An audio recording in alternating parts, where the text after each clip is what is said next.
சென்னை பெங்களூரு, சென்னை ஹைதராபாத் இடையே அதிவேக ரயில் தடங்கள் அமைக்கப்படும் என்று மத்திய நிதி அமைச்சர் நிர்மலா சீதாராமன் அறிவித்துள்ளார்.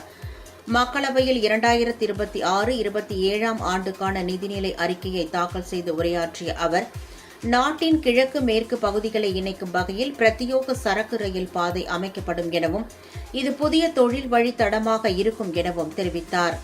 2 மற்றும் 3ஆம் நிலை நகர உள்கட்டமைப்பிற்கு 12.2 லட்சம் கோடி ரூபாய் ஒதுக்கீடு செய்யப்படுவதாகவும், கடலோர சரக்கு போக்குவரத்திற்கு கூடுதல் நிதி ஒதுக்கீடு செய்யப்பட்டுள்ளதாகவும் அவர் தெரிவித்தார். சென்னை பெங்களூரு, சென்னை ஹைதராபாத், மும்பை புனே, புனே ஹைதராபாத், ஹைதராபாத் பெங்களூரு, பெங்களூரு வாரணாசி, வாரணாசி சிலிகுரி ஆகிய நகரங்களுக்கிடையே 7 அதிவேக ரயில் தடங்கள் அமைக்கப்படும் என்று நிர்மலா சீதாராமன் தெரிவித்தார். இதனைத் தொடர்ந்து மருத்துவத்துறையில் பல்வேறு அறிவிப்புகளை வெளியிட்ட நிர்மலா சீதாராமன், புற்றுநோய்க்கு தேவையான 17 மருந்து வகைகளுக்கு அடிப்படை சுங்க வரியிலிருந்து விலக்களிக்கப்படுவதாக தெரிவித்தார்.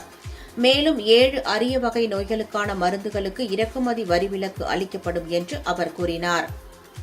To promote environmentally sustainable passenger systems, we will develop 7 high-speed rail corridors between cities as growth connectors, namely Mumbai to Pune, Pune to Hyderabad, Hyderabad to Bengaluru, Hyderabad to Chennai, Chennai to Bengaluru, Delhi to Varanasi, Varanasi to Siliguri.